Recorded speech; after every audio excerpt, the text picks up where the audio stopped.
Bueno, buenas tardes, gracias a todos por venir, gracias a la Casa del Mediterráneo por organizar esta charla, gracias especialmente por venir en una época que es medio de puente, que la gente anda para arriba y para abajo. Bien, pues hoy vamos a hablar de la inteligencia emocional mediterránea, que es un término relativamente nuevo. Inteligencia emocional ya no es tan nuevo, ya se acuñó hace más de 20 años, y en realidad pues es un término que significa poca cosa.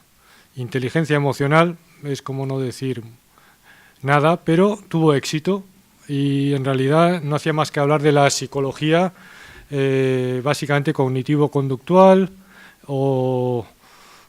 y junto con otras técnicas que en ese momento ya se llevan usando mucho tiempo. ¿Y por qué mediterránea? Porque en realidad las raíces de la inteligencia emocional o de la terapia cognitivo-conductual o de la psicología moderna tienen su raíz en el Mediterráneo. Cuando los psicólogos, allá hacia los años 50 y principios de los 60, empezaron a darse cuenta que el psicoanálisis o las teorías de Freud eran básicamente, vamos a decirlo, en gran medida disparates, ¿no? Entonces no tenían gran cosa que ver con la realidad que ellos veían en los pacientes. Entonces cuando tuvieron que buscar soluciones, pues ¿a qué recurrieron? Pues a los filósofos griegos, a la filosofía grecolatina, sobre todo a los estoicos y los epicúreos. Y posteriormente sobre esa base se añadió también que ya se estaba trabajando con la terapia conductista, que solo tenía en cuenta la conducta visible, lo que podías grabar en un vídeo, ¿no? Entonces la terapia conductista tuvo algunos éxitos, pero quedaba muy limitada porque no tenía en cuenta que nosotros tenemos un mundo interior. Pensamos, sentimos, tenemos emociones, tenemos creencias, tenemos manías, tenemos todo un mundo interior que la terapia conductista pues daba por hecho que no existía, a pesar de que todo el mundo sabe que existe porque todos lo experimentamos en nuestra propia mente, ¿no? Como reacción a ello, pues empezó a surgir la terapia cognitiva, que tenía en cuenta todo el mundo interior, los pensamientos, los recuerdos, las emociones y demás.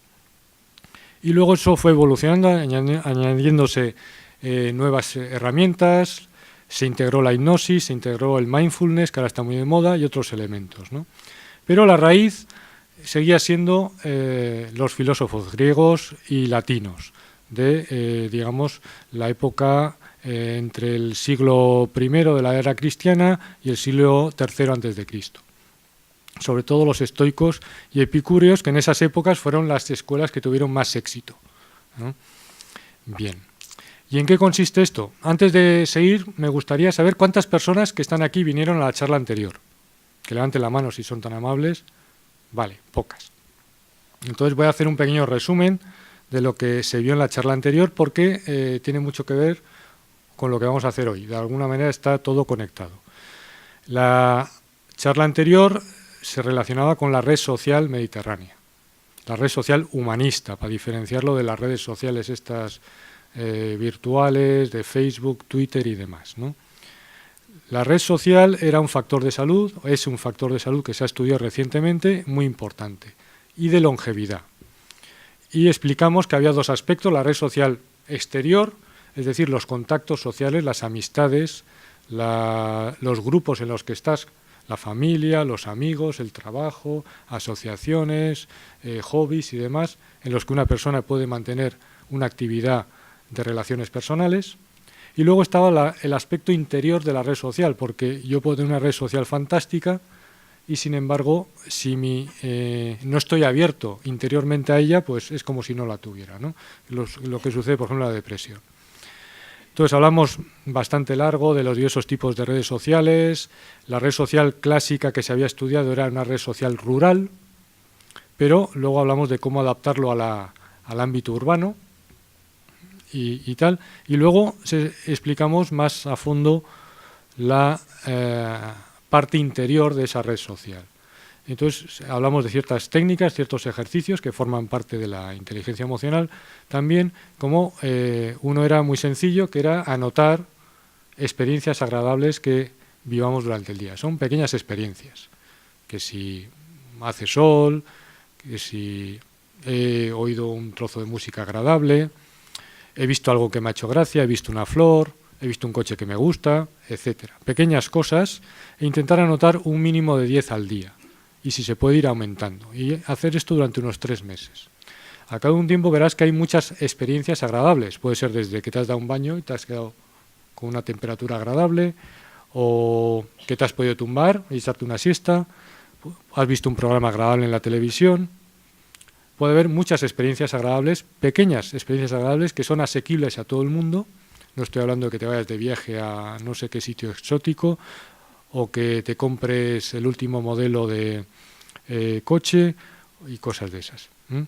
Bien, sobre esta base luego añadíamos otro aspecto para aumentar nuestra disponibilidad para conectar con la red social, que era el darnos cuenta de que hay muchas cosas que los demás hacen, tanto los animales, las plantas como las personas, para nuestro beneficio continuamente y que no podríamos tener absolutamente nada, ni ropa, ni siquiera aire para respirar, ni prácticamente ninguna experiencia agradable si no fuera gracias a los demás, ¿no?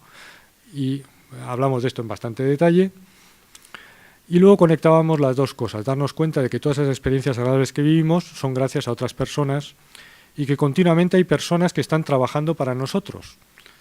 Tenemos teléfono porque otros miles o millones de personas usan también teléfono. Hay supermercados porque hay miles o millones de personas que usan los supermercados y lo mismo vale para las carreteras, las tiendas y demás. Y aquí hicimos también hincapié en que de la misma manera podemos valorar lo que hacemos habitualmente en nuestros trabajos cotidianos, nuestras tareas cotidianas, y que realmente tiene una importancia mucho más trascendental de la que normalmente les damos. Y puse el ejemplo de que si, por ejemplo, Cristiano Ronaldo hace huelga, no va a pasar absolutamente nada.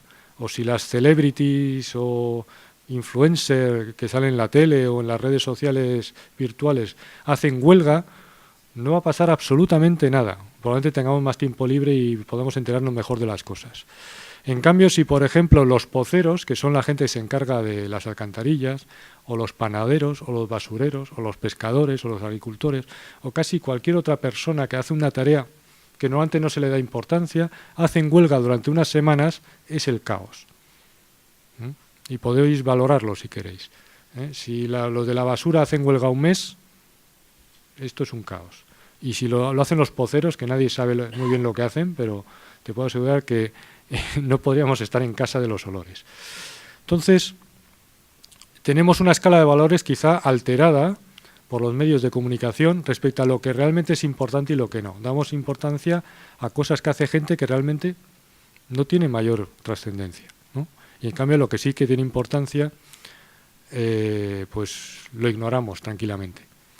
Y con esto hilábamos con otro aspecto que era muy importante, que era el que una vida tenga sentido, que era otro factor de salud que se había visto que era muy importante, la red social y el que la vida tenga sentido.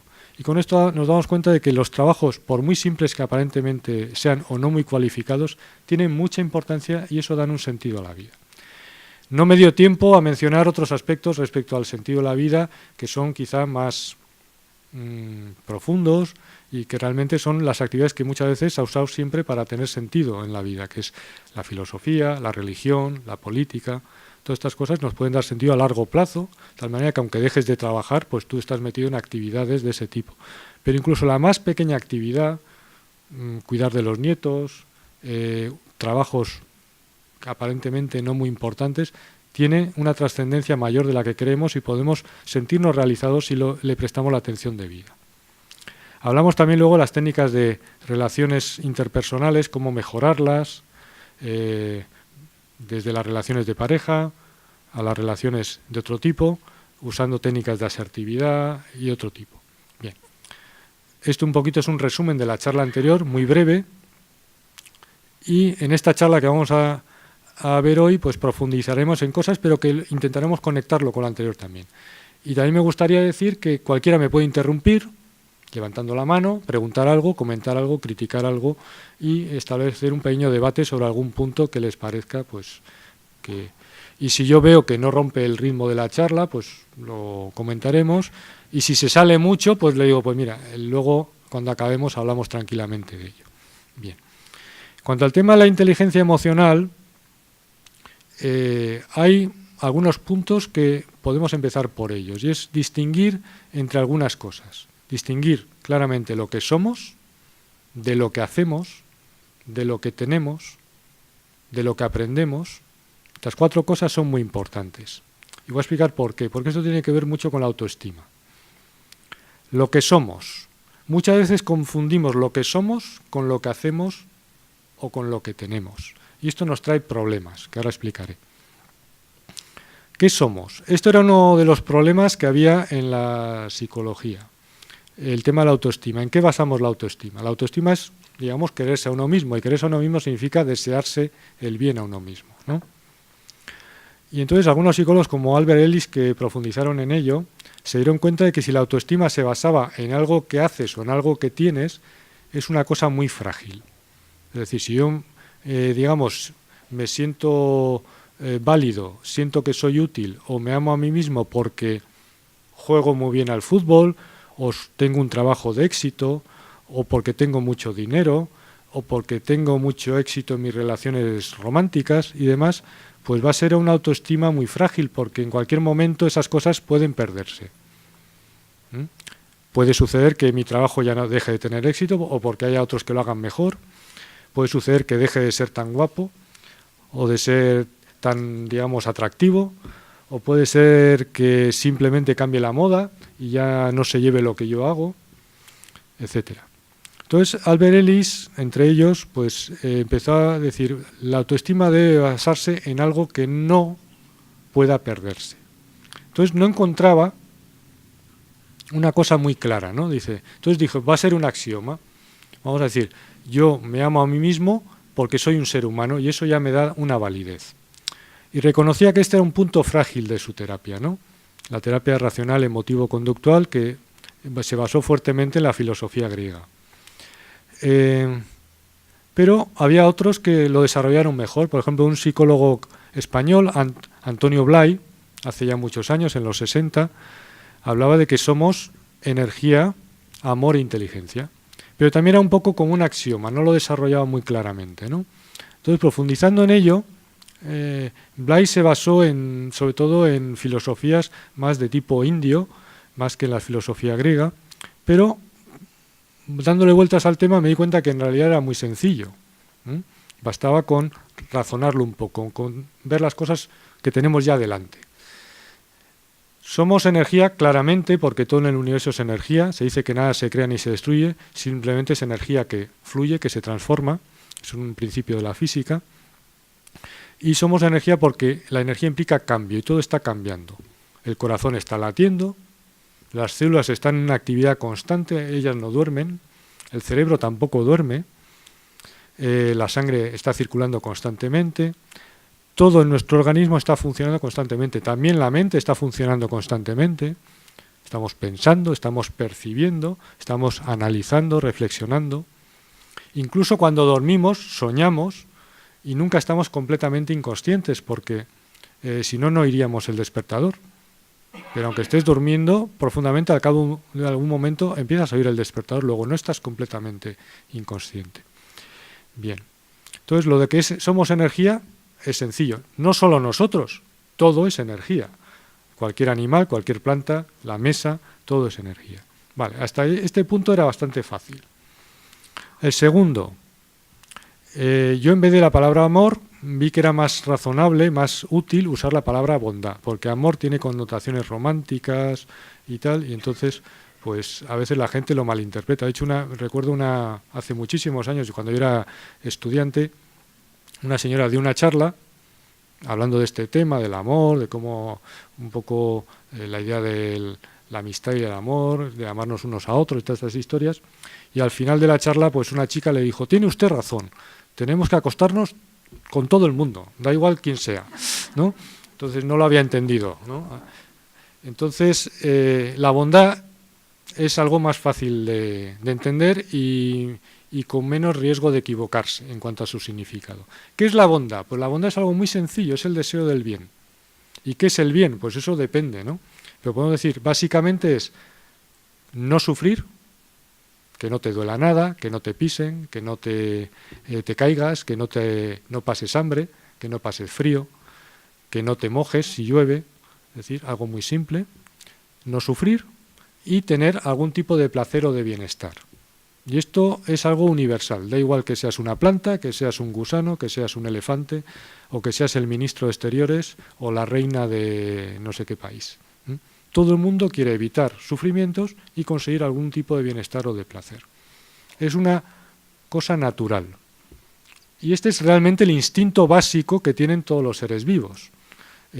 Alguien debería avisar a Richard Dawkins y otros biólogos que no es transmitir los genes. Y esto hay muchos experimentos a ello, pero hay uno muy sencillo. Una rata, tú le pones, tiene dos palanquitas. Una palanca le da de comer. Le da la palanca y viene una pastillita que es la comida. Otra palanca le estimula el punto del placer del cerebro. La rata le dará siempre a la del placer y morirá de hambre dándole a la palanquita del placer. Si fuera lo importante fuera sobrevivir, llegaría un momento en que comería, pero no. Lo que busca realmente es el placer. Y eso pasa con todos los seres vivos. Si la cosa se pone muy fea, hay mucho dolor, cualquier animal o cualquier ser humano prefiere morir. Y por eso hay suicidas, si no, no lo sabría. Entonces alguien debe explicarle a Richard Dawkins y demás que los animales no evolucionan para transmitir los genes, sino para conseguir algún tipo de placer. Evidentemente, para conseguir placer y evitar el sufrimiento, tienen que estar vivos. Y esta es la tercera necesidad fundamental, mantenerse vivo, porque si no, no voy a conseguir ese bienestar, si me muero antes. Bien. Entonces, luego hablaremos de otras dos cosas más. Para estar bien, para tener ese bienestar, también me debo llevar bien con el medio. Si todo el mundo me quiere matar o me quiere pegar, no voy a conseguir ningún bienestar. Entonces necesito armonía con el entorno, con la naturaleza, tener agua cerca, tener comida, etcétera. Y ya de aquí pasamos a la ecología fácilmente. Y finalmente, y algo que es exclusivo, creo yo, de los seres humanos, que no lo vemos en los animales, queremos una autorrealización, algo que dé sentido a nuestra vida, que nos haga sentir una plenitud como persona. Esto es algo que nos diferencia de los animales. Y esto se ocuparon precisamente los filósofos, y luego las religiones. Y esto es lo que marca la diferencia más grande entre los animales y los seres humanos. Somos una especie, pero que tenemos ese rasgo distintivo. Queremos autorrealizarnos, queremos que nuestra vida tenga sentido, queremos una plenitud, no nos basta con comer, dormir, y eso, queremos algo más. Bueno, pues el deseo del bien es desear estas cosas que acabamos de hablar, y cualquiera tiene estos deseos. El tema está en que también existe gente que se porta mal, ¿no? Nadie me ha levantado la mano para decir, pero hay gente que es muy mala. Pues sí, hay gente que se porta mal, hay asesinos, hay criminales, hay ladrones, hay estafadores. Esas cosas existen. Entonces, ¿cómo puede ser posible si todos somos bondad, que queremos ese bien? Por una razón muy simple, porque esa bondad puede ser pequeña o puede ser grande. Y hace poco vi un documental que se titula La revolución altruista, y lo recomiendo, y explicaba algunos experimentos que se habían hecho con bebés de 6 meses hasta 1 año, ¿no? Era muy interesante porque al principio no sabían lo que iba a pasar. Una cosa que he descubierto es que los bebés de 6 meses y los de 1 año saben identificar claramente lo que es un comportamiento bueno de lo que es un comportamiento malo. Si lo podéis ver, es muy interesante porque, claro, los bebés de 6 meses no hablan, no andan, lo hacían con marionetas, ¿no? Entonces, vieron cosas muy interesantes. Los bebés, ya los de 1 añito, que pueden andar, ayudaban espontáneamente a cualquiera que tuviera un problema. Por ejemplo, que no pudiera coger una cosa, el bebé se levantaba, dejaba de jugar, incluso, es decir, abandonaba su propio placer para darle esa cosa que no alcanzaba la otra persona a la cual no conocía. Entonces dijeron, oye, los seres humanos somos buenos por naturaleza, ya. Pero entonces, ¿de dónde surge el mal comportamiento? ¿De dónde surge la maldad, entre comillas? Entonces, profundizando en los experimentos, encontraron una cosa muy interesante. Si conseguían que el bebé se identificaba con una de las marionetas, como considerarla de su familia o de su grupo, y a otro que no, por ejemplo, que la marioneta esa le gustasen los mismos juguetes que al bebé, y a otra le gustaban otros que al bebé no le gustaban. Entonces el bebé, cuando la marioneta que era de su grupo, que le gustaban las mismas cosas, hacía algo malo a la otra, no lo desaprobaba como era habitualmente, sino que lo aprobaba. Es decir, aprobaba el mal comportamiento siempre y cuando fuera de alguien de su grupo. Y esto es lo que explicaba por qué, aunque somos bondad, y recomiendo que lo veáis porque así explicado quizá no se ve tan claro, pero cuando lo ves bien con los bebés es muy interesante. Y bueno, también me da mucha satisfacción porque confirma mi teoría, ¿no? Pero bueno, eso es aparte. Cuando yo esa bondad le pongo un límite, digo, bien, vale, yo deseo el bien, pero a mis amigos y a mi familia, ¿no? Esto es, por ejemplo, lo que hace la mafia. Si habéis visto El Padrino, pues, vale, por la familia se hace lo que sea, pero por el resto, si hay que matarlos, se les mata, y si hay que robarles, se les roba. Eso es así. Entonces, la medida en que yo pongo un límite, mi bondad pues queda circunscrita a ese límite. Un psicópata, que es esas personas que no empatizan, que no, si alguien sufre no sienten nada, no les importa hacer daño si es para conseguir el placer que ellos quieren. Un psicópata desea la bondad solo para una persona, que es su yo. Y a eso lo llamamos egoísmo. Pero sigue siendo bondad muy pequeñita. ¿Y qué pasa cuando la bondad se limita? Que crea problemas. Crea problemas entre las personas, crea guerras, crea crímenes. Entonces, el desarrollo de la bondad va paralelo a la consecución de mayor felicidad. Cuanto más bondad, cuando el círculo es más grande, la felicidad es mayor. Cuanto más pequeño, menos felicidad. Más conflictos tengo, más problemas, porque claro, si solo pienso en mí mismo, todo es un problema, porque las otras personas van a querer cosas que yo no quiero, y entonces eso me va a molestar. No voy a tener lo que tienen todos los demás, entonces voy a tener envidia, que es una forma de sufrir y demás. Entonces, la bondad es otra cualidad que tenemos, pero todas estas cualidades están en germen, sin desarrollar. Cuanto más las desarrollamos, somos más felices. Y esa es un poco mi hipótesis de trabajo. Y luego está la inteligencia. Cuando decimos soy tonto o soy tonta, estamos mintiendo. Porque quizá la mesa, no lo sabemos, pero la mesa podemos decir, vale, la mesa no tiene inteligencia. No estoy 100% seguro, pero vamos a decir que no tiene inteligencia. Pero los seres humanos y los animales tienen algún grado de inteligencia, incluso los que decimos que están retrasados, comparados con un canario, pues tienen mucha más inteligencia. Entonces, no existe nadie que no tenga inteligencia. La inteligencia es la capacidad de conocer, de percibir y también, en definitiva, de entender, de comprender.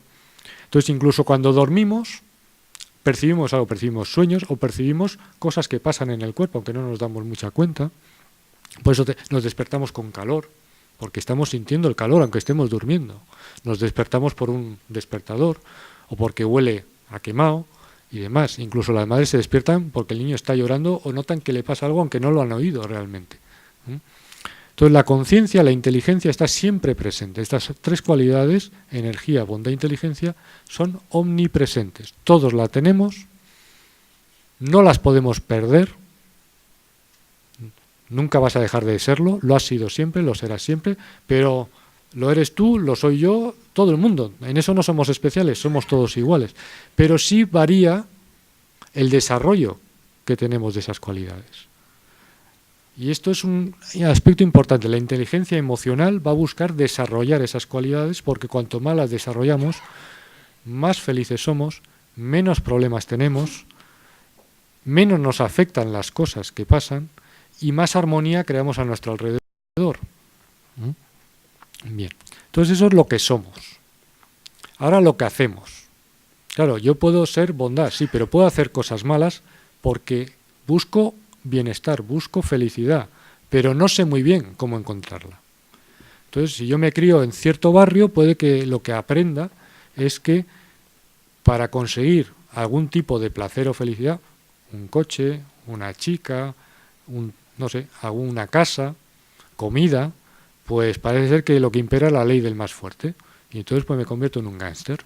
Y si miráis las historias un poquito de los gángsters, pues dicen, vale, yo quiero un coche, quiero lo que tienen los del barrio que está más allá, los de los ricos, y si no es por las buenas, pues será por las malas, porque todo el mundo quiere su felicidad. Otra cosa es que quizás esté equivocado, ¿no? Y piensa que, porque luego entran en una vorágine de ira, de ansiedad, de odio, de codicia, que nunca encuentran paz, nunca encuentran satisfacción.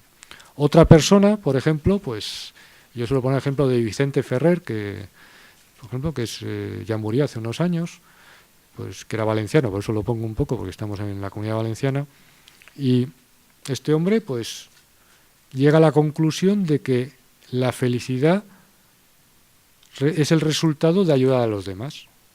Y ayudó a millones de personas a salir de la más absoluta pobreza, ¿no? En una zona, en la India, una pequeña zona que se llama Anantapur. Muchas personas han llegado a esta conclusión también. Si comparamos cómo le ha ido de bien a Vicente Ferrer en cuanto a su satisfacción, su tranquilidad, su felicidad personal, y a un gángster, probablemente veamos que Vicente Ferrer ha tenido más éxito en cuanto a conseguir mayor felicidad.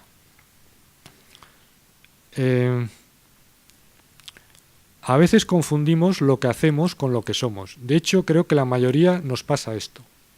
Y esto trae consecuencias serias. Por ejemplo, hago algo mal, luego soy una mala persona. Y esto viene el problema de la culpa. La culpa es confundir lo que hago con lo que soy. Entonces, si soy malo porque hago cosas malas, no tengo remedio, porque lo que soy no puede cambiar. Esto es muy importante. El uso de las palabras, luego lo veremos, el verbo ser, debería ser muy restringido, porque ser implica que lo que soy es mi naturaleza y por lo tanto no va a cambiar. Si soy malo, no tengo ninguna posibilidad de cambiar y de llegar a ser bueno. Si soy una naranja, jamás podré ser un plátano. Podré ser una naranja grande o pequeña, pero nunca seré un plátano. Y entonces es importante darnos cuenta de esta diferencia. Yo soy bondad, busco mi bien y me puedo equivocar porque no lo sé. No sé cómo encontrar el bien. Estoy aprendiendo. Por eso hemos dicho que el cuarto punto era lo que aprendemos. Y cuando aprendo, pues va a depender de muchas cosas. De mi entorno, de la educación, de lo que veo, de lo que oigo, de mis comeduras de cabeza, de lo que leo, ¿no? Entonces, la maldad o la bondad de las acciones dependen de lo que he aprendido. Depende de cómo creo yo que voy a encontrar felicidad. Y si yo creo que la felicidad me la da el dinero, y lo tengo absolutamente claro, entonces, claro, llego a la conclusión, pues si la felicidad la da el dinero, hay que conseguir dinero como sea.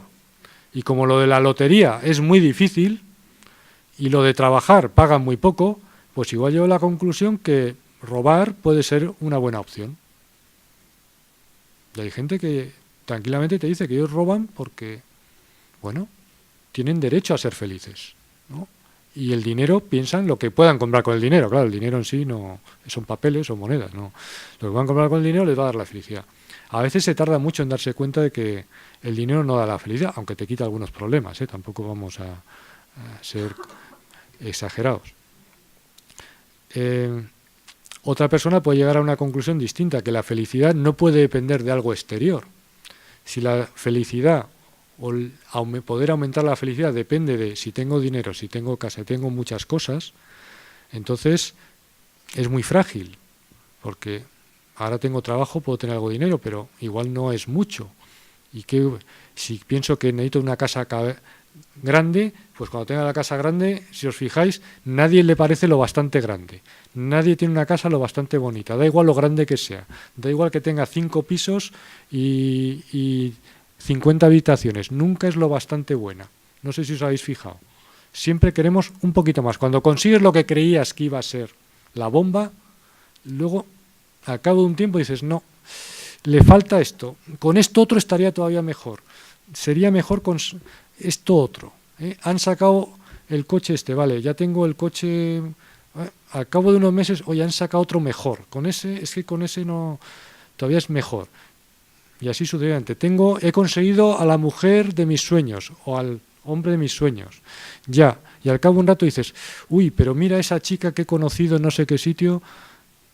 Y luego viene, pues eso, siempre estás cambiando. Nunca estás con una satisfacción permanente. Porque lo de fuera nunca va a satisfacer lo que necesitamos. Porque es limitado. Nunca da una plenitud. Entonces, la inteligencia emocional nos va a buscar que consigamos cosas que se necesitan fuera. Hay que distinguir lo que es necesario de lo que no es necesario. Es otro punto clave.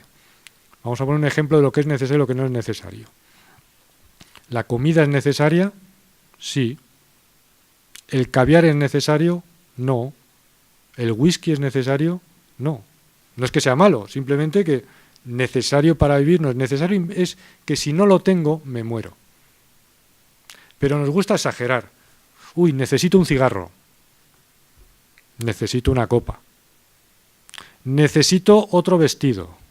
Necesito otro coche. Necesito una casa más grande. Bueno, estamos exagerando, pero cuando yo uso la palabra necesito, mi cerebro dice, oye, si no lo consigo, me voy a morir. Hay que conseguirlo como sea. Y entonces me crea mucha más ansiedad. Si en cambio digo, me gustaría un coche más grande, me gustaría tener otro vestido nuevo, me gustaría fumarme un cigarro, me gustaría tomarme una copa, no crea ese estrés. El lenguaje es muy importante y el lenguaje no es solo lo que decimos, sino lo que pensamos, porque es lo que nos decimos a nosotros mismos. Entonces, necesario o no necesario, hay que tener muy clara esa diferencia. Necesito tomarme un dulce. No, si no te tomas el dulce no te mueres. Necesito tomarme un porro, fumarme un porro. Tampoco. Si usamos en vez de necesito, me gustaría, el nivel de estrés va a bajar y no vamos a tener esa sensación, esa compulsión que nos va a costar tanto controlarla. Bien. Otro punto a diferenciar es lo que podemos cambiar, lo que podemos hacer, lo que es posible, y lo que no podemos cambiar, lo que no podemos hacer, lo que no es posible. Y yo solo pongo un ejemplo. Cuando un paciente me dice, no, es que no pude evitar tomarme el postre. Digo, vamos a ver. Lo de no pude, el verbo poder está mal usado. Vamos a ver. Si te dan 1.000.000 de euros, ¿te lo tomas por no tomarte el postre? ¿Te lo tomas o no te lo tomas? Ah, no me lo tomo. Entonces sí que podías no tomártelo. Pero vamos a poner otro ejemplo. A mí viene alguien por aquí, entra y me dice, si hace usted 100 flexiones de brazos seguidas, le doy 1.000.000 de euros. O 2, o 3, los que sean. O 100, me da lo mismo. No voy a poder. No tengo esa capacidad. No puedo. Quizá con 1 año de entrenamiento o con 6, no sé. Pero ahora mismo no puedo. O me dicen, me dice usted una serie de frases en finlandés correctamente, le doy 3.000.000 de euros. No puedo. Cuando tengáis la duda de si podéis o no podéis, pensad, si me dan unos millones lo haría. Entonces, si lo harías es que sí puedes. Masticar, muchos te dicen, yo no puedo masticar la comida. 15, 30 veces, imposible. Eso es imposible. Si te pagan 1.000.000, ¿lo haces? Ah, bueno, sí, entonces sí. Porque técnicamente no es imposible. No tienes ninguna dificultad, ningún impedimento. Pero si te digo, haz el pino con una mano, pues la mayoría, por más que lo intente, se romperá el cuello, pero porque por 3 millones está muy bien, pero no lo va a conseguir. Entonces, distinguir lo que podemos cambiar y lo que no podemos cambiar. Hay cosas que pasan que no podemos cambiar. Eso de que todo tiene solución no es verdad. Si se te muere una persona, se ha muerto. No importa el dinero que tengas, los ejércitos que tengas, ni los títulos nobiliarios que tengas, no va a haber manera de que vuelva. Si hay enfermedades que ahora mismo no podemos curar. Y te dicen, mire, es que esto lo sentimos, pero no tiene solución. No conocemos la solución. Quizá dentro de 100 años sí, pero ahora mismo no. Hay cosas que se ha quemado la casa, no tiene solución, la casa se ha quemado. Igual puedes comprar otra nueva, pero esa casa ya no va a estar ahí. Hay cosas que no se pueden cambiar. Entonces, cuando yo me entra ansiedad por cosas que no puedo cambiar, estoy creando un sufrimiento inútil para mí. Y entonces esto los filósofos griegos hacían mucho hincapié en esto, distinguir lo que se puede cambiar de lo que no se puede cambiar, lo que se puede hacer de lo que no se puede hacer. Yo, por ejemplo, puedo enamorarme de alguien, pero el que esa persona me corresponda o no, no va a depender de mí. Puedo poner toda la carne en el asador y regalar flores y joyas y viajes a no sé qué sitio y todo lo que sea, pero te pueden seguir diciendo que no. Y eso no se va a poder cambiar, quizá, ¿no? Y así hay con muchas cosas. Entonces, aceptar lo que no se puede cambiar porque no tiene remedio es fundamental para no sufrir tanto. Hay personas que te dicen, después de 20 años que ha pasado una cosa, siguen dándole vueltas a la pelota. Es que se murió mi madre, mi padre, mi hijo, mi mujer, mi marido, y siguen con ello. Ya no se puede cambiar. Pero no tienen habilidades para liberarse de esa carga. No es que no quieran ser felices, es que no saben cómo hacerlo. Y esto es otro punto. A veces no hemos aprendido lo bastante para manejar esas situaciones. Luego está lo que creemos y lo que es. Vamos a ver, una persona me puede decir una cosa, y yo puedo creer que me la ha dicho con cierta mala intención, pero eso es lo que yo creo, no lo que sé. Distinguir lo que creemos de lo que sabemos es muy importante, porque si no, jugamos al adivino. Yo puedo encontrar que me han roto la luna del coche, y puedo sospechar que ha sido cierta persona con la que no me llevo bien, pero no lo sé, lo sospecho, lo creo. Y es muy importante diferenciar eso también. Porque a veces actuamos como si supiéramos, cuando en realidad simplemente sospechamos y nos podemos equivocar y meternos en muchos líos. Y luego aprender a diferenciar lo que nos gustaría de lo que es. Es decir, y esto se ve mucho si veis la tele, el fútbol. Yo no soy aficionado al fútbol, no es uno de los deportes que me gusten.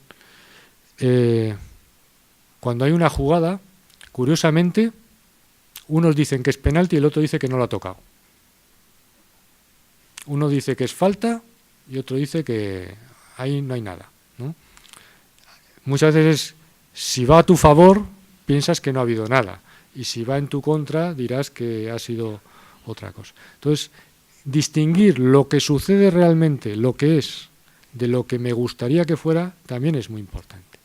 Entonces, todas estas cosas son las que se desarrollan o se estudian a la hora de aplicar la inteligencia emocional. Y en este sentido se desarrolló un modelo que se llama el modelo ABC, que era un modelo basado en los antiguos griegos también.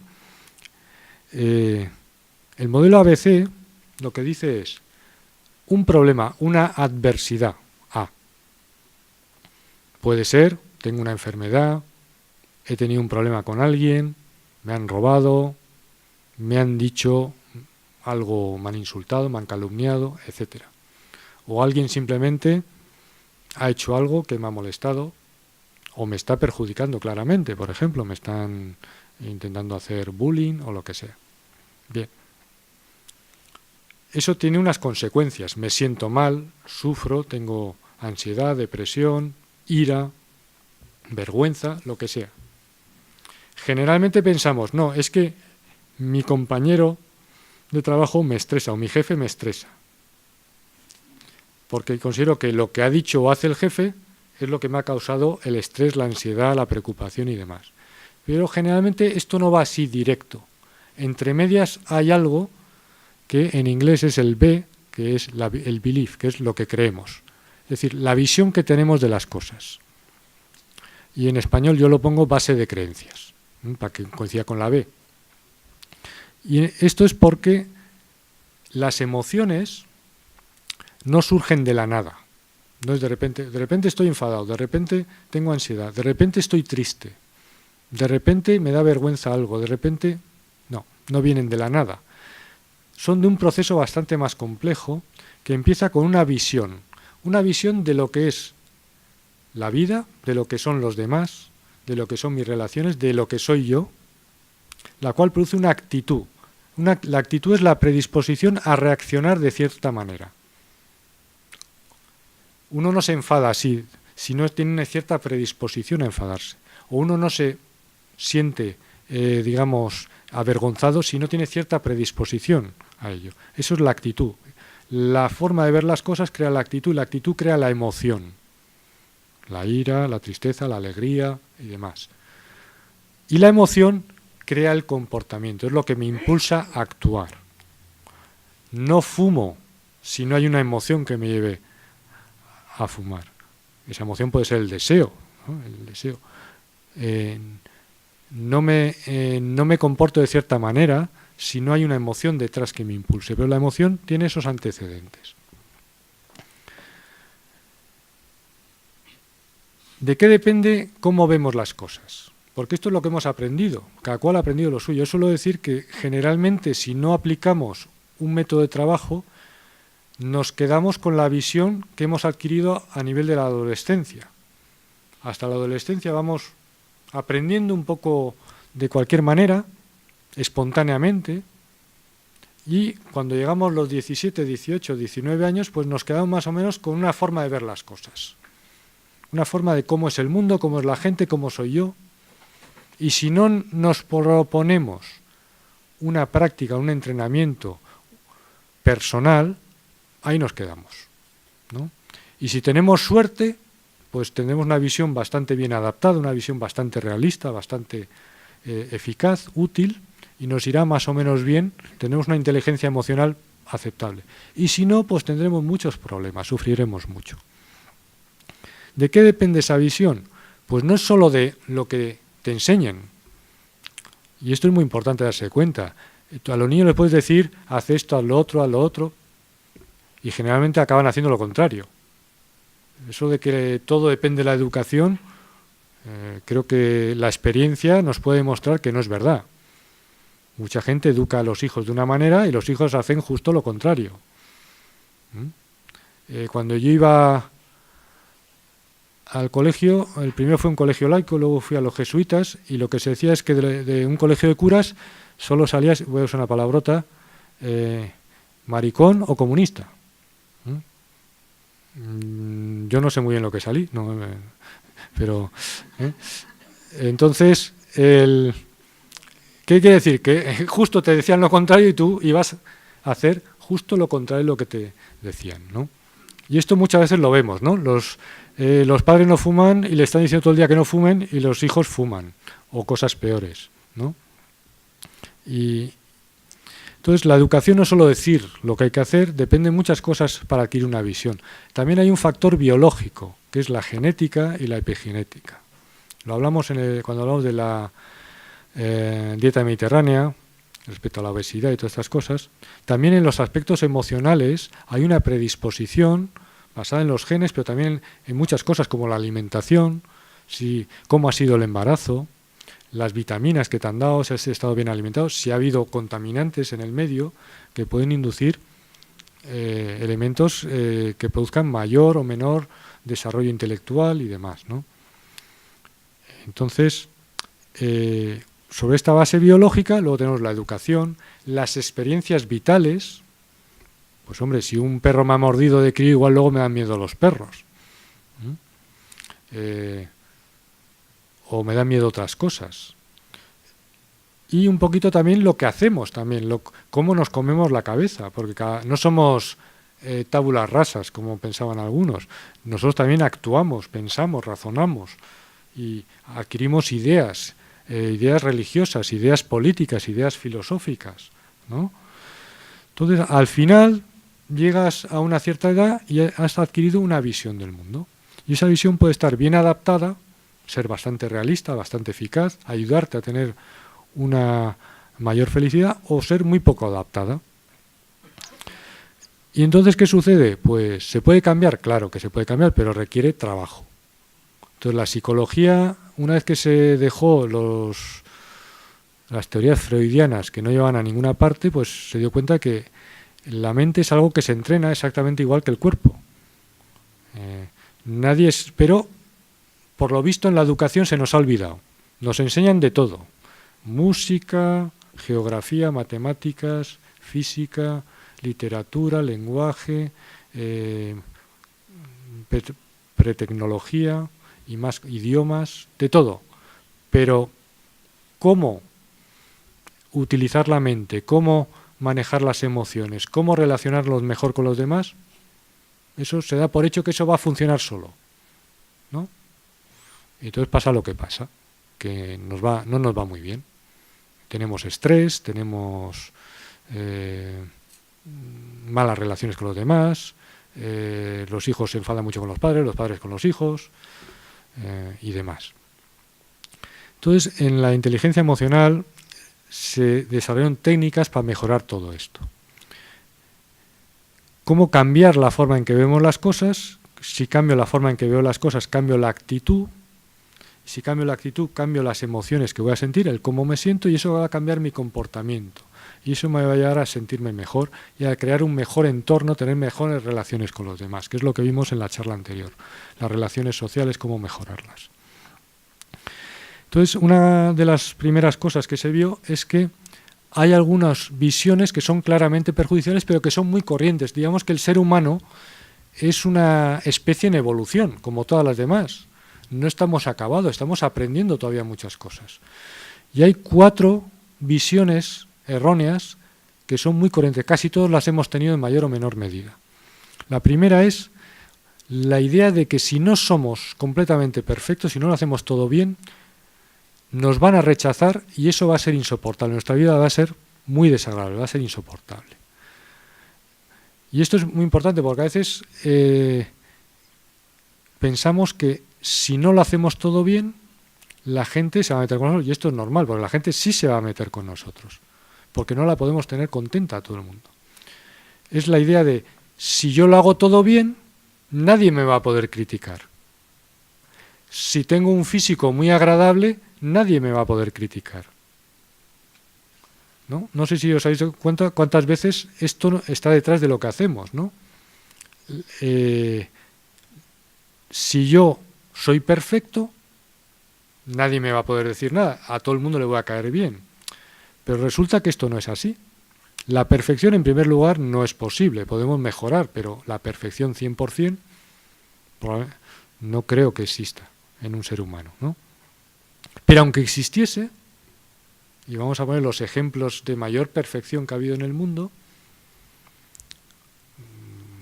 que queráis, ¿no? Hombres, mujeres, ya sea en lo físico, ya sea en lo intelectual, en todo, pues les han puesto a parir igual que a los demás. Y aquí hay una filosofía o un refrán que puede ser muy útil, que es, si tuviéramos 99 personas, de las cuales a un tercio les caigo mal, o me caen mal, otro tercio indiferente, ni bien ni mal, y el último tercio les caigo bien y me caen bien. Vale, entonces, como en Gran Hermano, pues me cojo solo a los 33 que me caen bien y nos vamos a vivir solo nosotros, porque así nos vamos a llevar muy bien. Al cabo de un tiempo, dicen, habrá 11 personas que te caerán mal, 11 que te serán indiferentes y 11 que te caerán bien. Y podríamos seguir así hasta que no quede nadie. Es imposible caerle bien a todo el mundo. Es imposible tenerle contento a todo el mundo, pero es que además no hace falta, afortunadamente. No puedes venderle el producto, si eres un vendedor, a todo el mundo. Alguien te va a rechazar. No puedes caer bien a todo el mundo tampoco. Pero andamos con esa tensión. A veces se ve mucho en las madres. Quieren tener a todo el mundo contento. Que la comida le guste a todos por igual.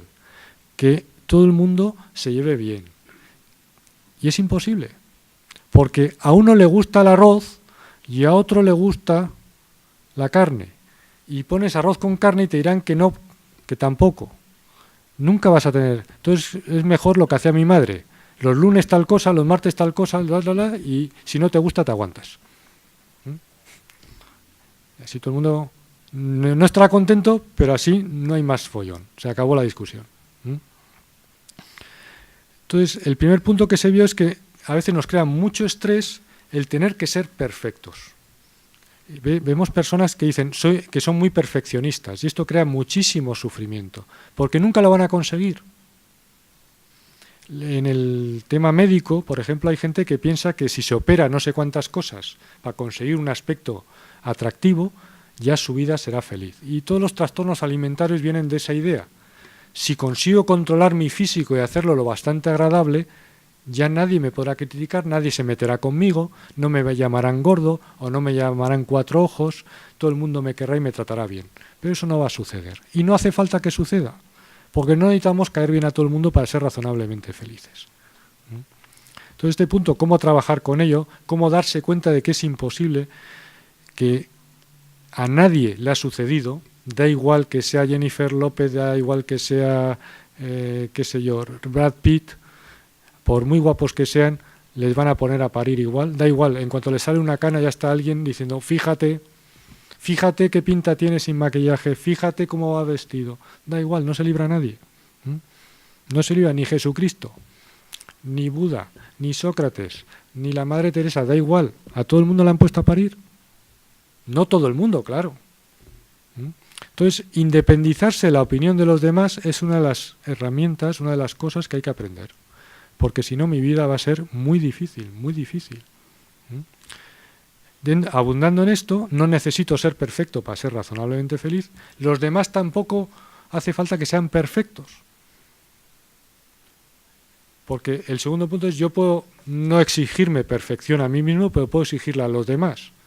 Es la visión de que todo el mundo debe tratarme con educación, justamente, y portarse bien conmigo. ¿Verdad? Hay mucha gente que dice, pero eso es normal, ¿no? Digo, claro, que nos guste eso es totalmente lógico. A nadie le gusta que le insulten, ni que le estafen, ni que le calumnien, ni que le peguen. Lógico. Ahora bien, ¿es realista? ¿Conocéis a alguien, una persona a la que todo el mundo le trate con justicia, con educación, con amabilidad? ¿Ha habido alguien en la historia que le haya pasado eso? Entonces, esta segunda creencia crea mucho estrés porque entonces me enfado muy fácilmente. Es que fíjate cómo me ha tratado, mira cómo me ha hablado, mira cómo me ha servido el vino. Creo que en Italia, que te sirvan así hacia afuera es una ofensa, no estoy muy seguro, pero yo como no bebo vino, pues no me fijo en esas cosas, pero me han contado eso, ¿no? Fíjate cómo ha bebido el vino. Y entonces nos creamos una piel muy fina y mucho sufrimiento, ¿no? Ahora ya es que mira cómo me ha mirado, ¿no? Hay gente que, según le miran, dicen que le han mirado de una manera despectiva, ¿no? Ya adivinando lo que piensa esa persona, además, ¿no? Entonces, si yo tengo esa visión de que todo el mundo debería tratarme bien, con educación, con justicia y amabilidad, pues voy a estar dando tortas, voy a estar enfadado todo el día, porque eso no existe. Mucha gente lo hará, claro, pero por lo menos un tercio va a ser que no. Es más, un tercio, alguien de ese tercio que te va a tratar mal, va a ser incluso, va a mentir, te va a calumniar, o va a decir cosas que, incluso pensando que son verdad, son falsas, ¿no? Porque la cabeza le funciona así. O te va a rayar el coche. El otro día dieron una noticia unos ancianos que iban rayando coches por ahí, en un barrio, ¿no? Los pobres, con la demencia ahí a cuestas, les ha dado por ahí. Bueno, pues claro, pero esas cosas pueden pasar. Entonces, la segunda visión errónea, la visión que nos causa mucho estrés y sobre todo mucha ira, es la idea de que los demás deben ser justos. Si cambiamos la palabra deberían por me gustaría, ya no crea tanto estrés. Porque una cosa que se ha observado es que el lenguaje, aparte del verbo ser que hemos dicho antes, los debería, tengo que, tiene que, debo que, necesito, se supone que, crean muchísimo estrés. Cuando yo digo debería, estoy diciéndole a mi cerebro que eso es una ley natural y que no se podría violar. Es como si alguien que se tira a un precipicio y va para arriba. ¿Eh? O como si de repente pues el agua se evaporase por sí sola. ¿Eh? Eso no debería suceder, ¿no?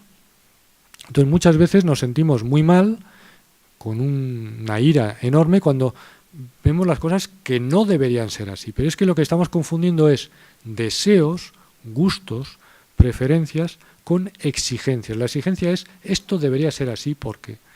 Y si no lo hacen así, si no se portan correctamente, si no me tratan con educación, son unos desgraciados, unas desgraciadas, deberían meterlos en la cárcel, deberían matarlos y demás. Bien.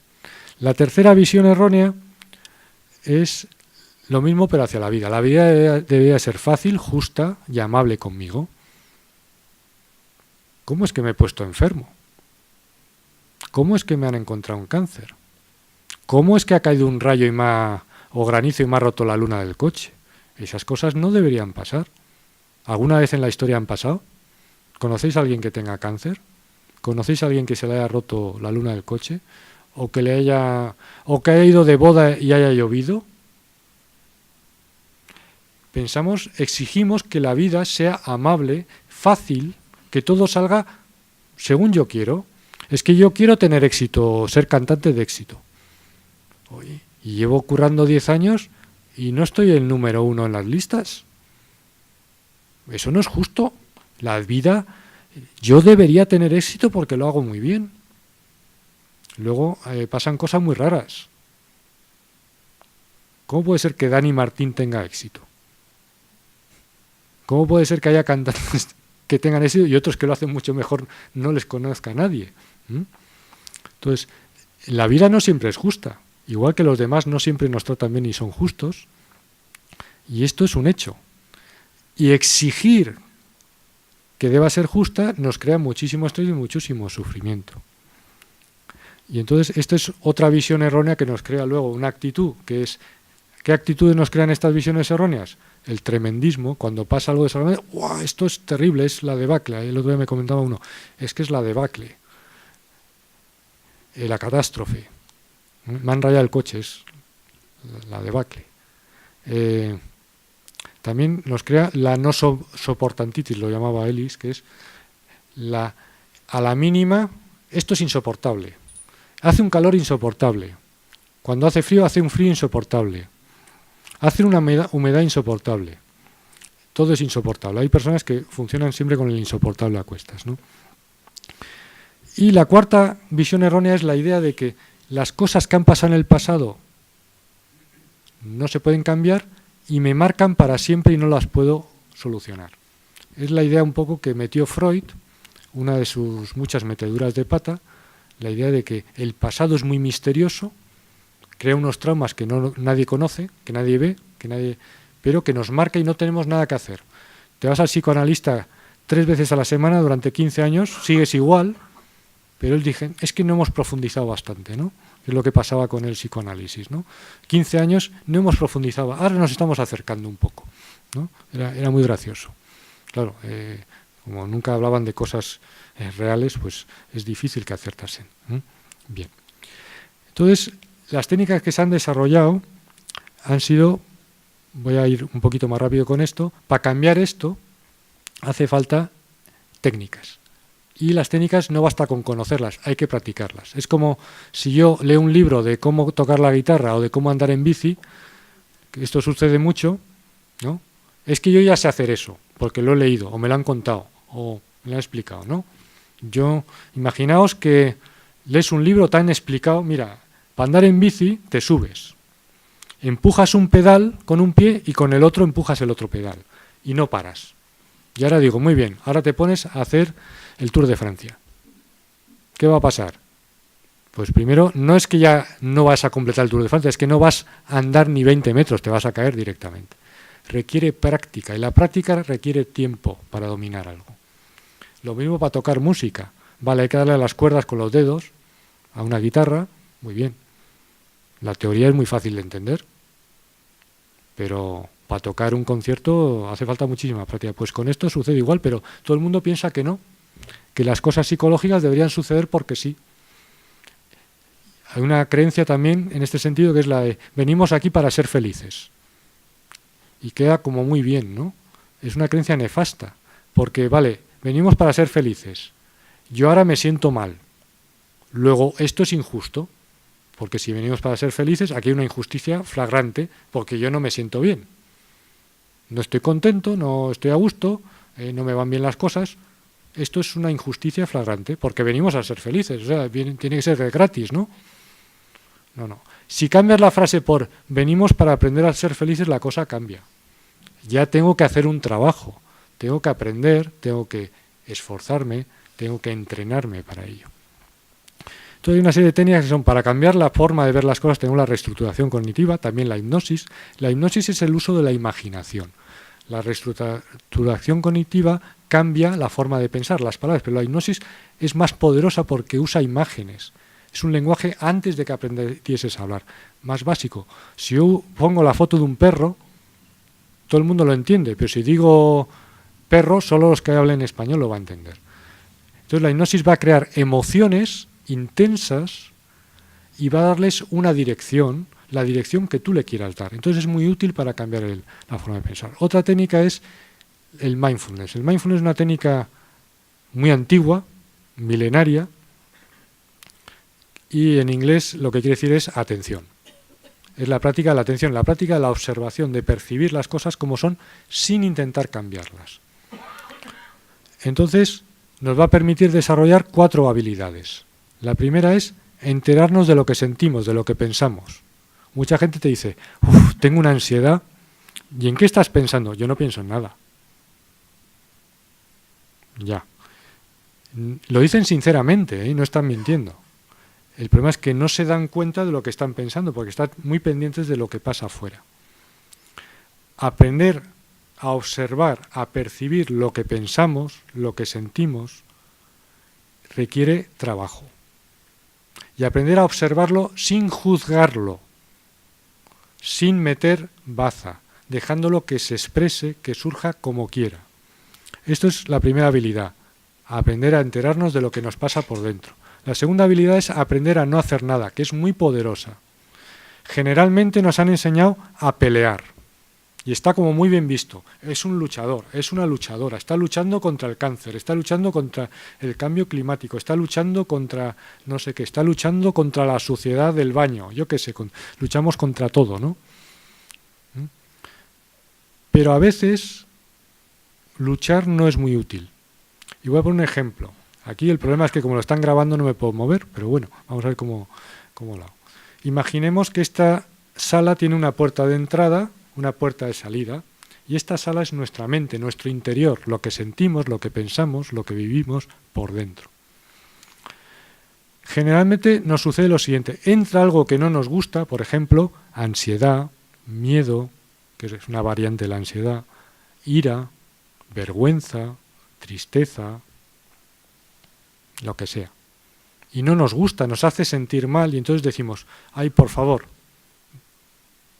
quita de aquí, peleamos con ello, empezamos a pensar, a ver cómo me lo quito, a ver qué me tomo, a ver qué no sé qué. Empezamos a luchar contra ello, pero la mente es como una corriente, es como un río, no para.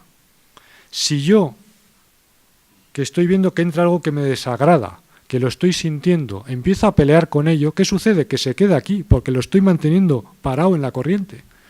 Pero en cambio, si me aparto un poco y me quedo mirándolo y dejo que pase, desaparece en unos segundos o en unos instantes.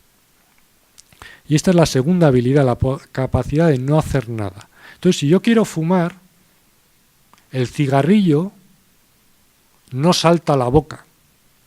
No es una cosa así, un alien o alguien que te vas a saltar ahí, ¿no? El cigarrillo es inerte. Si no lo cojo, no viene él solo. ¿Pero qué hacemos? Ay, es que con el asma que tengo, ¿cómo voy a fumar? Con la tensión que tengo por las nubes, ¿cómo voy a fumar? Y estamos ahí peleando. Ay, no debo, pero es que tengo unas ganas. Y así estamos, ¿no? Y ahí estamos peleando. Pero imagínate, basta con no hacer nada. Si no hago nada, la mano no lo coge. Tampoco tengo que pelear, no tengo que estar diciendo está bien, está mal, ni pensar esto, ni pensar lo otro, ni piensa en positivo, ni piensa en no sé qué historia, ni tengo que pensar en campos llenos de flores, nada. Basta con no hacer nada. Y entonces el cigarrillo se queda ahí y yo me quedo aquí y no me lo fumo. Es una habilidad, hay otras también. La tercera habilidad que nos va a dar el mindfulness es aprender a vivir en el momento presente. La ansiedad, el gran problema de nuestra época, yo creo de todas las épocas, surge cuando anticipo un peligro. Algo que en el futuro puede ir mal, algo que me puede hacer daño en el futuro, o a mí, o a los míos, o a la gente que me importa, o a mi empresa, o lo que sea. Y esta habilidad es útil. Un perro no la tiene. El perro le pones comida para 10 días y se la come el primer día. Eso me han dicho, yo no tengo perro.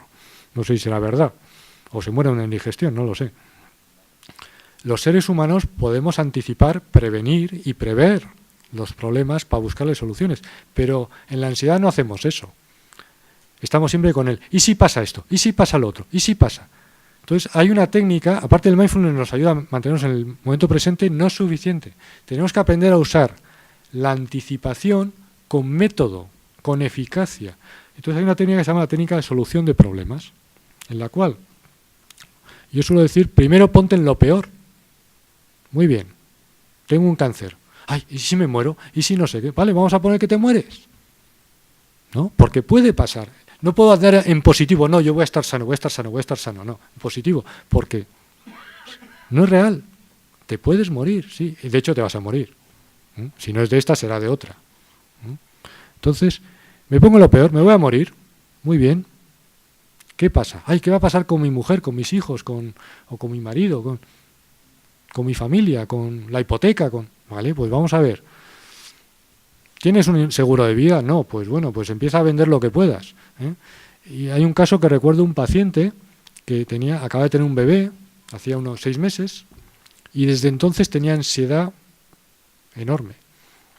Todo le iba bien en principio, tenía un buen trabajo, antes de la crisis, tenía un buen trabajo, no tenían problemas de salud que destacar, solo eso, que desde hacía unos meses tenía una ansiedad porque pensaba, por el trabajo tenía que andar mucho en coche, y si me muero, ¿qué va a ser de mi mujer y de mi hijo?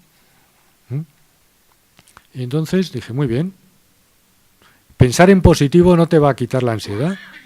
No me va a pasar nada, no. Vas en coche todos los días, no sé cuánto, en cualquier momento te puedes tener un accidente de coche. También es más probable que no, pero hay esa posibilidad. Entonces le dije, vamos a poner lo peor. Te puedes morir. ¿Qué puedes hacer? Pues primero, conducir con prudencia. No beber cuando conduces, ir por el carril correspondiente, respetar las señales, vale. No fumes, no abuses de la comida, no abuses del alcohol, no tomes drogas, no te metas en barrios poco convenientes si no hace falta, si no es imprescindible. Bien. Pero aún así puede haber alguien que vaya contravía porque algún loco y va haciendo y yendo en sentido contrario a la dirección que va el resto de los coches y pillarte. De hecho, le pasó a una persona que conozco, la mató. Entonces, le digo, ¿qué más puedes hacer? Pues lo único que te queda por hacer es hacerte un seguro de vida bien hecho, que sea bueno, con una cantidad razonable que permita a tu mujer, si te mueres, pagar la hipoteca o por lo menos dejar las cosas que se tenga para un tiempo y se pueda buscar un trabajo, lo que sea. Y después se acabó. Ya no puedes hacer nada más. Lo importante es que llegues a una conclusión. La ansiedad nunca se termina si no llega a una conclusión final. Pero si estoy pensando que hay que pensar en positivo y no, tranquilo, todo va a ir bien, la carretera, todo va a estar despejado, todo va a estar perfecto, todo el mundo va a conducir bien y tal, no me quito la ansiedad porque sé que no es real. Tengo que llegar a una conclusión. Y eso es lo que usa en la técnica de solución. Si tienes solución, la busco. Y si no tiene solución, tampoco sirve de nada preocuparse. Luego hay las técnicas para buscar la motivación. Cómo motivarse, cómo desarrollar un deseo más fuerte por lo que te conviene. Ahí confluyen varias técnicas, que se usa la hipnosis, se usa el mindfulness, se usan los premios, los castigos, se usa el aprender a distraerse cuando hay un deseo que te está molestando, aprender a clarificar qué es lo que quiero realmente. Porque a veces te viene gente que realmente no quiere lo que te dice. Yo quiero adelgazar, si realmente no quiere, si no le hace falta, no va a ganar ninguna ventaja, ¿eh? Entonces, y luego hay técnicas de relajación, hay una serie de técnicas que se usan en la inteligencia emocional para cambiar nuestro punto de vista, nuestra actitud y las emociones que sentimos, y eso va a cambiar nuestro comportamiento. ¿Y qué va a hacer? Que poco a poco te vuelvas más independiente de las circunstancias. ¿Es posible volverse completamente independiente de las circunstancias? Sí. ¿Es probable? No. Por ejemplo, ¿es posible correr 100 metros lisos en menos de 10 segundos? Sí. ¿Cuánta gente en el mundo lo puede hacer? No sé si habrá una docena. Y no por mucho tiempo. A partir de cierta edad ya no son capaces de hacerlo. Entonces, sí que hay gente, digamos, que son los Usain Bolt de la inteligencia emocional y han logrado un estado de felicidad continuo, permanente, independiente de las circunstancias. Pero para el resto nos basta con ir mejorando cada día un poquito. Y todos tenemos nuestros puntos débiles, lo que nos cuesta más y otras cosas nos resulta más fácil, pero eso es la idea. Y esto es curioso que ya hace 2000 y pico años, en el Mediterráneo, en la India, en muchos países, había gente que ya se ocupaba de esto. Tuvimos una época que se nos perdió un poco el norte y a partir de los 50 y 60 en la psicología, ya usando experimentos para comprobar lo que funcionaba y lo que no funcionaba, pues se ha ido desarrollando toda una serie de técnicas que son muy eficaces. Y el único problema es que hay que hacerlas. Nadie las puede hacer por ti. Pero sí creo que con las nuevas tecnologías de realidad virtual, de aplicaciones de teléfono móvil, se podrían incluso potenciar mucho más, ¿no? Y este es el mensaje que quiero dejar aquí. Y a partir de ahora pues podéis preguntar lo que queráis y yo contestaré lo que me dé la gana, como es lógico.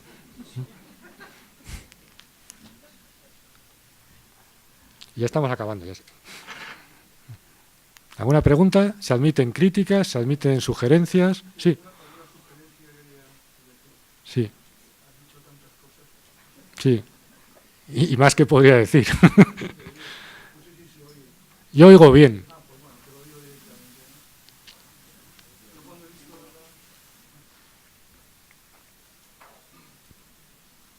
No, es solamente un par de anotaciones, ¿no?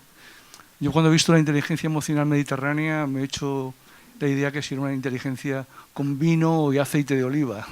me ha gustado la idea. Pero por otro lado, no sé, quería decirte que en mi caso las palabras construyen los pensamientos, ¿no? Entonces hay algunas cuestiones que has comentado, como por ejemplo la bondad. En mi caso yo la sustituyo por la solidaridad, que me funciona mejor en vistas a todo el mundo. Después el sentimiento de culpa también lo sustituyo por el de responsabilidad. Sí, ahí hay una diferencia, es que no puedo desarrollar todo, porque si no, yo puedo estar aquí un par de días. La diferencia entre arrepentimiento y culpa. El arrepentimiento es positivo, ayuda, es imprescindible para aprender.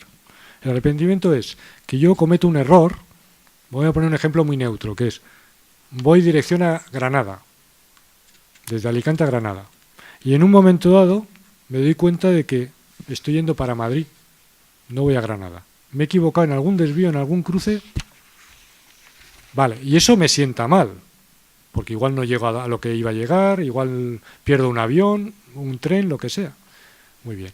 Ese sentimiento que me siento mal es lo que luego va a hacer, se va a grabar, por eso las emociones son importantes, las emociones tienen una función de aprendizaje, de ayudarnos a hacer las cosas. Se va a grabar y me va a decir, la próxima vez que voy a Granada voy a estar más atento. Y me voy a fijar, voy a analizar. Muy bien.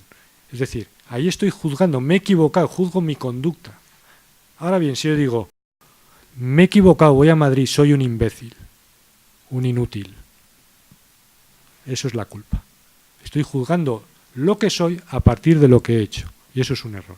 Hombre, ahí lo que trabajas es la autoestima, porque decirte a ti mismo que te autoinsultas. Bueno, lo que quería decir, ya hemos hablado de la autoestima al principio, por eso digo que, pero la autoestima, si yo sigo usando eso, confundiendo lo que hago con lo que soy, mi autoestima va a ser siempre espantosa. Sí, después, por otro lado, lo que tú has dicho de decir que de lo que se trata es tener habilidades para poder, digamos, llevar a cabo todas esas cuestiones, ¿no? Pero claro, por otro lado, si Si vivimos en una sociedad que en un momento dado es injusta, porque, por ejemplo, tú estás trabajando, ¿no? El otro día oía un señor decir, esto no puede ser, es que estoy trabajando, pero el convenio no, digamos, no lo llevan a cabo. Entonces, claro, eso es indignante. Tenemos derecho a indignarnos también. Porque, Bien, claro, vamos a ver, es que estamos confundiendo. La indignación es una modalidad de la ira. La ira tiene su función. La ira sirve para darnos más energía para afrontar un obstáculo. El problema es que la ira tenía la función de que cuando viene un lobo a comerme, yo pelee con él. Pero yo no puedo desarrollarlo todo, pero la ira en sí no ayuda a nada. Hay que desarrollar combatividad, que es otro tipo de emoción, que normalmente es muy desconocida, incluso los psicólogos no la conocen. La combatividad yo la he conocido a través de la psicología del deporte. La combatividad, en cambio, es totalmente positiva. No me siento mal cuando siento combatividad. Es un entusiasmo por vencer un obstáculo. Entonces, cuando hay una injusticia, se pelea contra ello, pero no tengo por qué enfadarme, ni odiar, ni cosas de esas, ¿no? Me acuerdo que... No me acuerdo cuál era el nombre de un libertario que decía que yo estoy dispuesto a morir por mis ideas, pero jamás mataré por ellas. Y yo añadiría, y jamás odiaré por ellas. Es decir, cuando algo, hemos dicho, el deseo del bien es la bondad, y la bondad es un arma tremenda, es un poder enorme, porque cuando yo veo que algo perjudica, yo lo cambio, porque yo quiero el bien. Entonces, si hay una situación injusta, yo lo que voy a hacer es, en la medida en que tenga posibilidad de hacerlo, cambiarlo. Pero si no puedo, tampoco me voy a estar dando golpes en el pecho, ni dando cabezazos contra la pared, porque no tengo capacidad para hacerlo. Entonces, yo a veces, una conclusión que he llegado es que a veces muchos movimientos revolucionarios fracasan o acaban convirtiéndose en tiranías porque no se basan en la bondad. Se basan en el amor a unos seres, pero el odio a otros. Y entonces gente muy buena acaba haciendo cosas muy malas, ¿no? Entonces, y acabamos teniendo pues los Stalin, los Mao, y tantas cosas, o los Pinochet o los Hitler, que parten de que quieren ayudar a unos pero odian a otros. Y la idea no es vamos a corregir lo que está mal hecho, pero no odiar a la persona, puedes odiar las conductas. Pero a la persona, pues la persona siempre es igual, siempre. El santo y el pecador son iguales, desean el bien. El problema es que se pueden equivocar, unos más que otros, y entonces la conducta, claro, si alguien está haciendo algo mal, el entender por qué hacen las cosas la gente no lo justifica. Que a veces a la gente le cuesta diferenciar. Yo puedo entender por qué alguien comete un crimen, por qué mata, asesina, viola o roba. Lo puedo entender, pero eso no lo justifica. Tendrán que pillarle y meterle en la cárcel para que no siga haciéndolo, porque está perjudicando al resto. Tenemos el que yo entienda por qué la gente hace algo mal, no significa que eso lo justifica, ¿eh? No es que el pobrecito, no. Tenemos el deber de proteger de las conductas que son equivocadas, tenemos el deber de proteger a los demás también. ¿Más preguntas? Todavía hay tiempo. Sí, que no, por favor. ¿No quieres decir algo así como los derechos humanos, por ejemplo? Que eso es un bien, digamos, social, ¿no? Claro, que miramos por todos. No, pero es muy simple. Vamos a suponer, hemos dicho lo del anciano que rayaba los coches o rompía las lunas. Por no entrar en casos más graves, ¿no? Que podríamos... ¿Qué pasa? Es que como el pobre anciano está con la demencia, ¿qué vamos? ¿Le vamos a dejar que siga rompiendo lunas? Porque le hace ilusión en su demencia, no sé qué comedura de tarro tendrá para encontrar disfrute en romper las lunas de los coches. No lo puedes permitir, lo cual no significa que le vas a odiar y le vas a fusilar, eso es otro tema. Es decir, las conductas se pueden juzgar y se deben juzgar, porque si no se juzgan, no podrás diferenciar lo que beneficia de lo que perjudica. Pero eso no significa que vayas a juzgar a la persona. Esto es una de las diferencias que ya los griegos incluso, pero mucha más gente, los cristianos y esto también se dieron cuenta. La gente puede hacer barbaridades con buena intención, pero habrá que pararles los pies, porque si no, acabamos todos asesinados o enfermos o contaminados. ¿Vale? Porque uno puede empezar a echar, qué sé yo, al río, pues productos químicos porque le ha dado por ahí, pero no se puede permitir. Entonces, la sociedad va evolucionando y va desarrollando conceptos claros de lo que es correcto y lo que no es correcto en cuanto a las conductas. Por eso tenemos un triunfo fue la Declaración de los Derechos Humanos. Pero hay muchas más cosas. En la legislación puedes encontrar muchas cosas. Ahora ya no hay esclavitud. Durante la mayor parte de la historia ha habido esclavitud. En otros tiempos había una pequeña cantidad de personas que tenían ciertos derechos y el resto no. Eso va cambiando, ¿no? Y vamos evolucionando a mejor, en mi opinión. ¿Más preguntas? ¿Críticas? Vale. La última.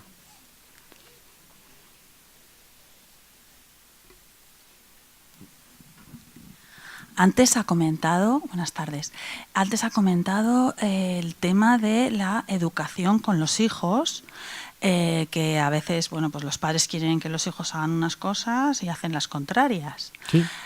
Yo creo que eso también puede ser, que me equivoque, pero yo creo que eso también ha variado, igual que la conducta. La conducta hay ocasiones que hemos considerado una época que era inapropiada y unos años después, antes fumar está perfectamente reconocido y hemos pasado en muy poquito tiempo a ser pues una lacra.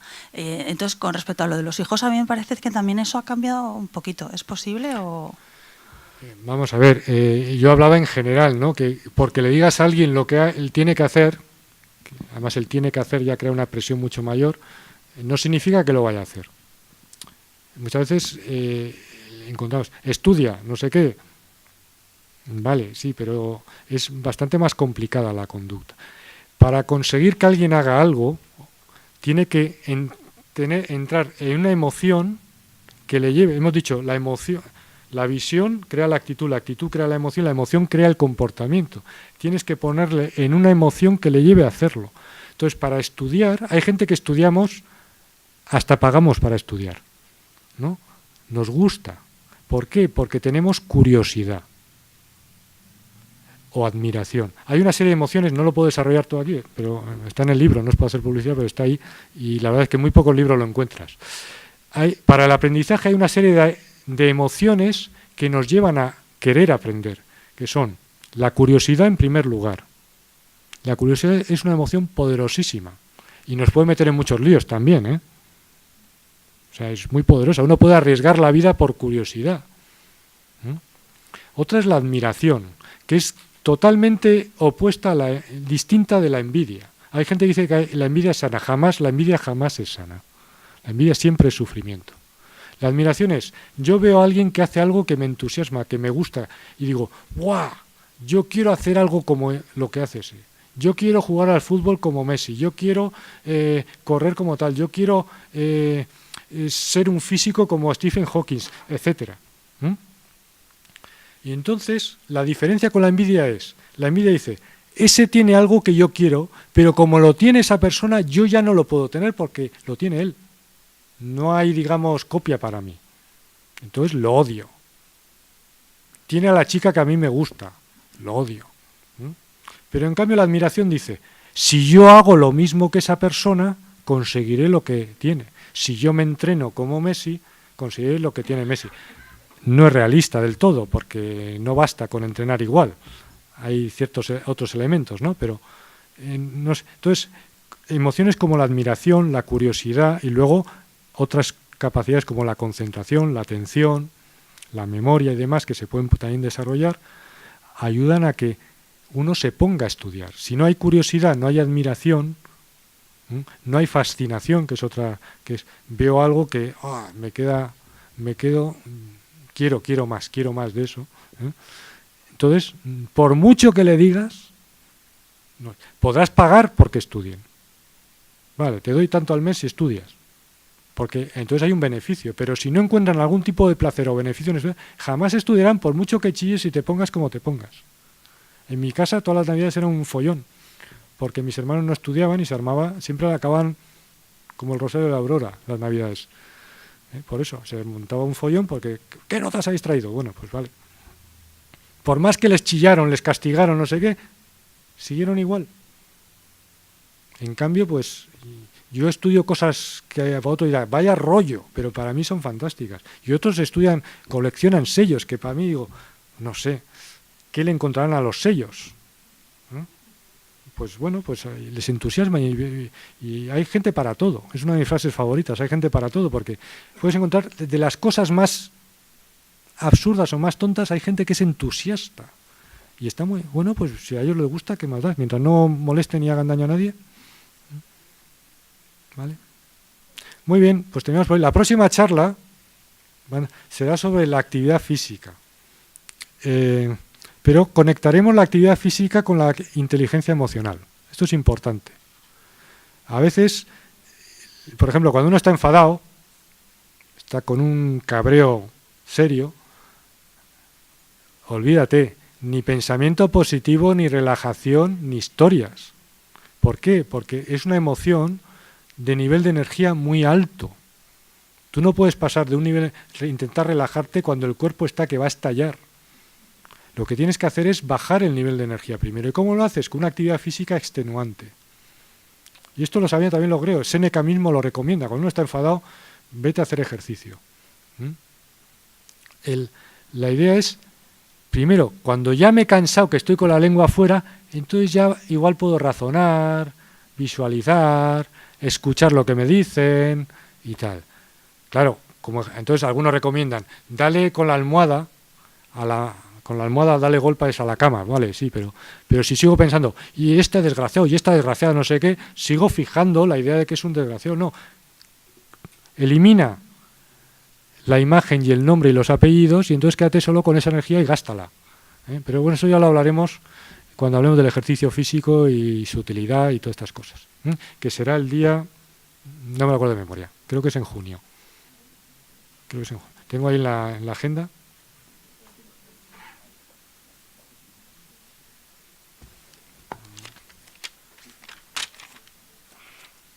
El 10 de junio, lunes, es la próxima, el 10 de junio, lunes. Hago cambios. Entonces intentaré avisar antes a todo el mundo que le pueda interesar. No, mayo no, 10 de junio. Muy bien, pues gracias por todos por venir, en un día así un poquito difícil para